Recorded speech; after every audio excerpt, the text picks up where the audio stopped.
G.I. Joe, the movie from 1987 on Blu-ray. Here we go.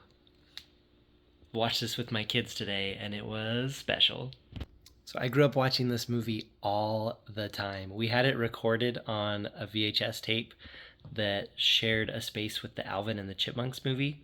And so every time I watched the G.I. Joe movie, it would be during the credits of the Alvin and the Chipmunks movie.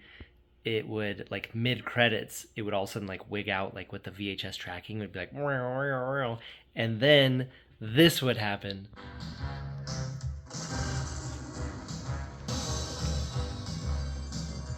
Just this awesome music.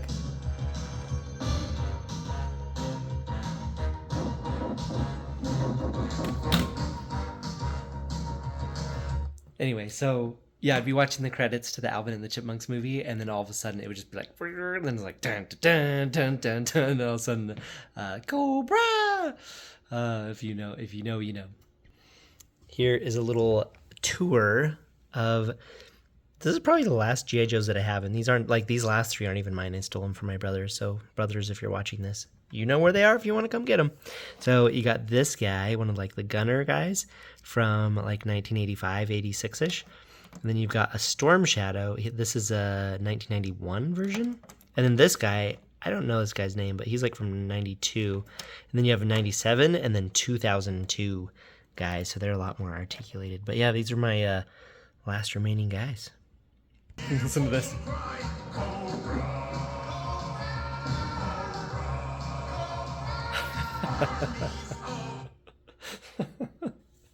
It's so good. I love this song. It gets in my head. So far the song is all about the bad guys, and it's showing the bad guys invading and scaring everyone and doing bad things. And this nice Aryan man has come to save us. So still sticking with the intro here, this guy's called Bat.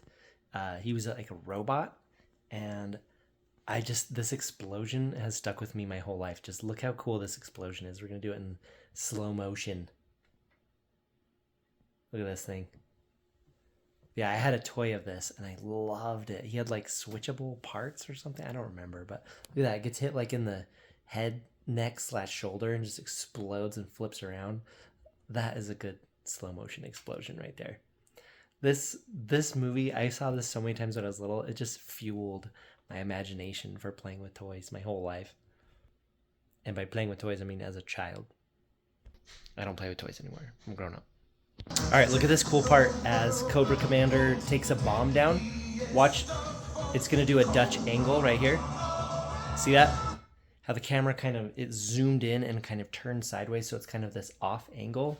So that's a Dutch angle, and traditionally they're designed, unless you're in the first Thor movie, then that's just how it does it. But in traditional cinematography, it's designed to make you uncomfortable.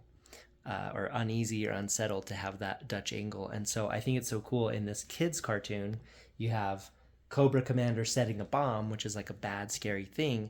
And as he sets it, the camera like zooms in and goes sideways. And so it's cool to just watch this cartoon as a grown-up, seeing them use like cinematography techniques where they are trying to make you uncomfortable with this bomb being planted. So I think that's pretty cool.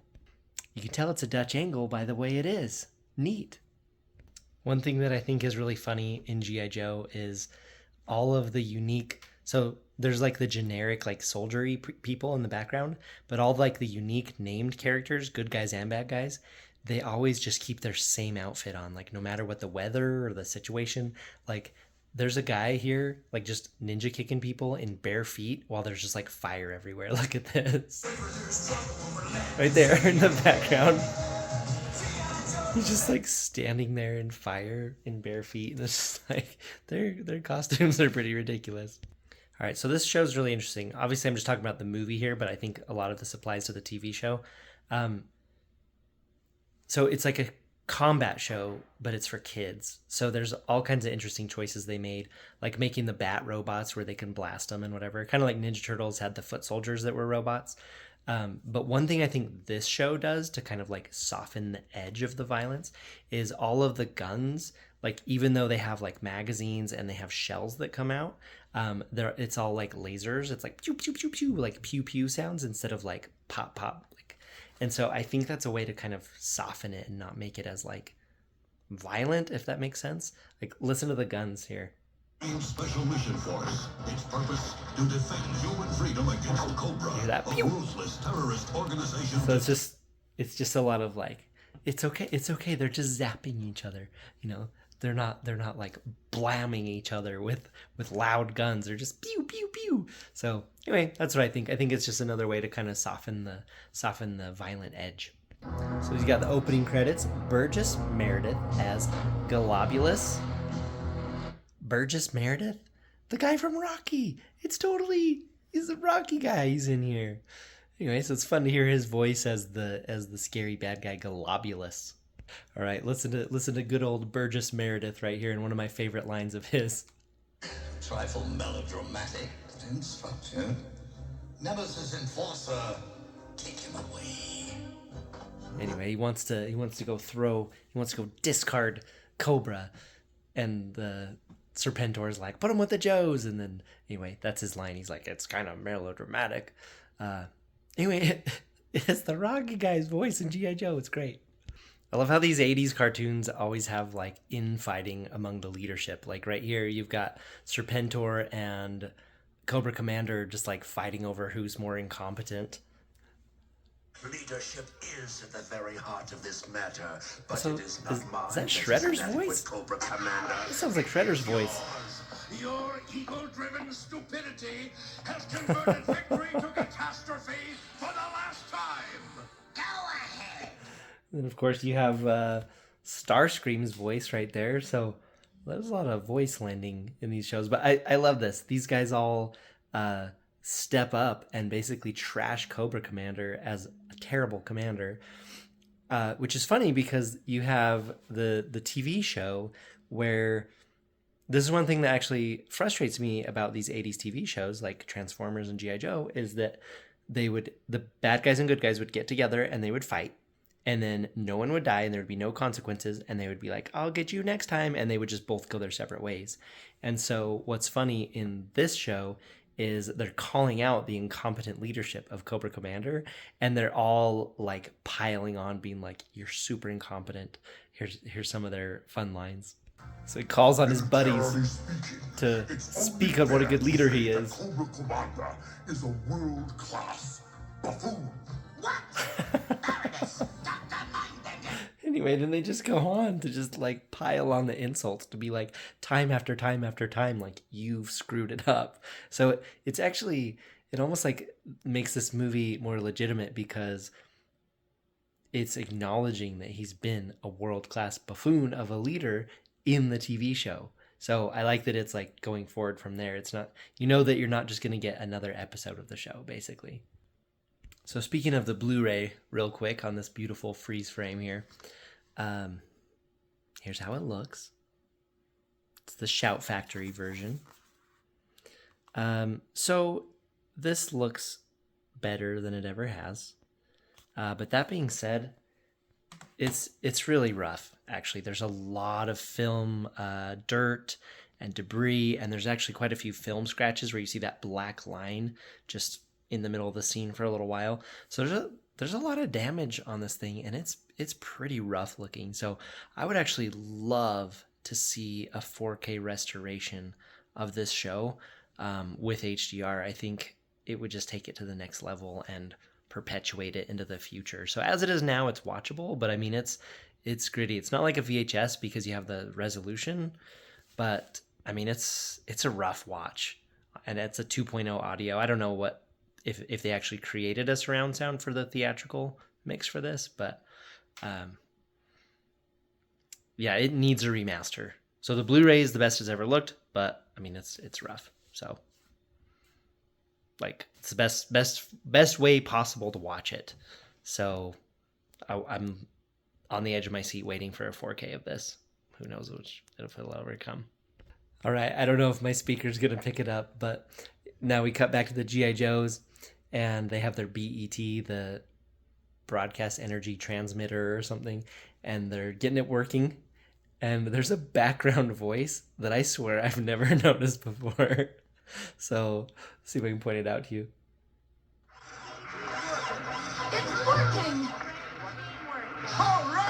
I don't know if you know that. They're like, it's working. And then you just hear like this, like super, like just like no emotion, like woman's voice just being like, great teamwork, guys. In the background, they're like, hey, you office staff, we need you to record some just like filler dialogue. But so good. I just noticed that this time. Great teamwork, guys. Listen to this interesting name. I don't know how this made it past like the committee, or maybe there wasn't one back then. But listen to this name. Snow job, need a lift? Maybe walking's better. Snow job, need a lift? Maybe walking's better for my health. Since when are you the nervous? Snow job? This movie is full of amazing one-liners, and you know, if you think of Back to the Future, like make like a tree and leave, or make like a tree and get out of here. Listen to this one. This is like an all-time great. I think more people should use this. Listen to what she says. But I doubt he's going to have much time for socializing with either of us from here on.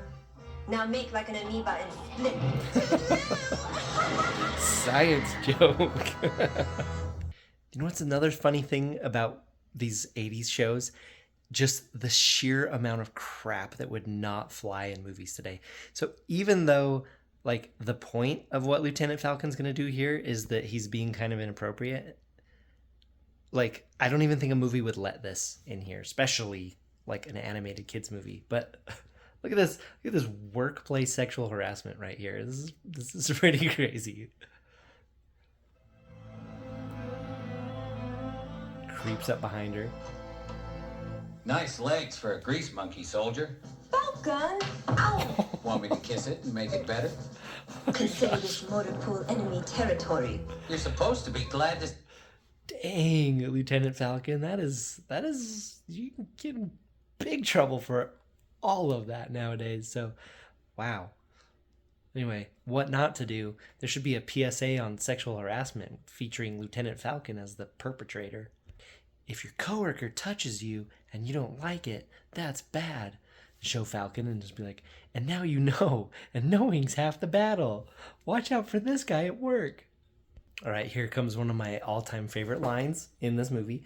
But first, there's a couple more of those. They're called Bat, like the Bat robot. Look at this. There's this super awesome Bat kill. It's like on the left side of the screen here. Watch this guy. I don't know, maybe it's on the right. Actually, I think it's on the right side. Yeah, watch right there. You see that? Just goes right through him and then explodes out through the wall. Listen to what. You scuzz buckets are gonna scrape you off the walls with a squeegee. When I'm through with you, scuzz bucket, they're gonna scrape you off the walls with a squeegee. Oh my gosh, that is an incredible one-liner. So up until this point in the movie, with the Cobra Law or whatever the place is called, there's a lot of like giant, well, you haven't really seen them yet, but there's been just like a lot of organic things and big huge plants and the spores and all that. And towards the end we do see that there's like giant bugs and stuff, and they're having a battle, and there's like some jets that are like kind of organic looking, so it's like, oh, okay. But then all of a sudden it basically turns into like a monster movie. Look at this.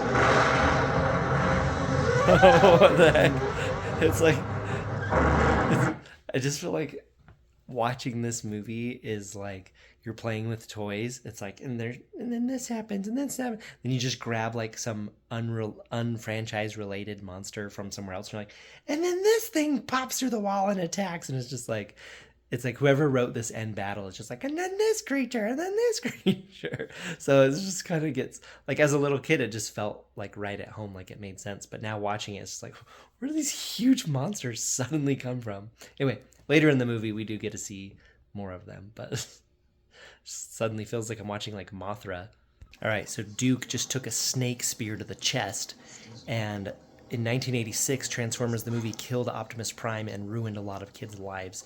And so, 1987, you have this movie where they were just about to freaking kill off Duke, and they learned their lesson. And so it seemed like they had already made it. So this is just like voiceover stuff. So he straight up looks like he dies, and then they're like, oh, he's in a coma, and they're like holding his body, and it's like they animated that for him to be dead. But as the camera was kind of coming up here, and they're like, how does he look? Like, you just hear someone in the background like, oh, he doesn't look very good. Like, just these little like background voices are so funny. Isn't Doc's day for miracles? Oh no, Duke. It's my own fault. Too slow. No, no, you did it to save me. Promise me you'll try to get your act together. Oh my gosh, I will get my act together for Duke, and I will start recycling for Wally. Okay, this line by Roadblock, I think, takes the absolute cake for one-liners in this movie, and this movie is full of amazing one-liners. Oh my gosh, okay, I got it turned up really loud so you should be able to hear. So he lost his sight temporarily, so he can't see, and this guy also speaks in rhymes. That's all I'm going to tell you. And listen to what he says. Some rescue party This guy right here. turned out to be. Listen to what he says. Found us. Who is it? I don't need to see clear to fracture your rear. Easy, Roadblock, you're with friends. Very fine.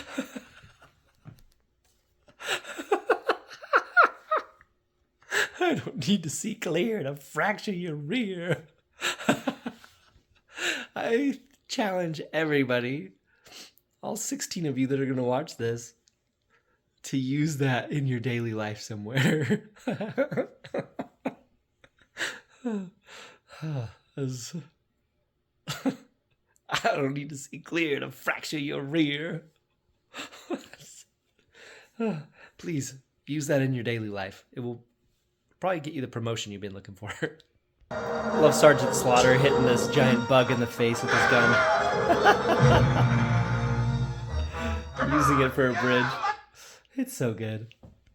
All right, I love this movie. I grew up watching this movie all the time, and I think it shaped a lot of my life, for good or bad. I don't know, but it's so fun to watch this movie and just see all the different things that I had toys of, or that I knew kids that had those toys. Most of my G.I. Joes are long gone. They got played with and broken and destroyed and lost and stolen. So just those ones that I showed you at the beginning are all I have. I showed this to 8-year-old boy, 4-year-old girl, 2-year-old girl. 2-year-old girl fell asleep about halfway through, but the other two were pretty invested. And part of the reason I chose this movie, well, one, because they decided that Nightmare Before Christmas was too scary for the younger one, so I need to review it. I need to watch it later by myself. But I chose this movie because a lot of our movie choices lately for the kids, and this isn't bad, it's just the scale has leaned more towards like the female leader, the female main characters for like the little girls, right? Like Frozen and Moana and Mulan and all these things. So a lot of what we've been watching has just been very female centric. And I'm like, you know what? I want a heroic, masculine, male hero movie. Yeah, the girls can get something out of it, and there's females in the movie. But it just seems like there's kind of a dearth of these kind of movies nowadays. So I was like, let's just watch like a crazy, silly, over the top action, masculine, male led movie for the kids to mix it up, you know, with the princesses, and then get some G.I. Joe in there. So that's kind of why I chose this movie to watch with the kids today. So anyway, I love G.I. Joe, the movie from 1987. I also love Transformers, the movie from 1986. And I'll do that one of these days. That does have a 4K and it looks great. Anyway, let me know what you think of this movie, and please use these one-liners in your daily life, and subscribe if you like this kind of thing. Please subscribe, and this is what it's like. So we'll see you on the next one. Bye.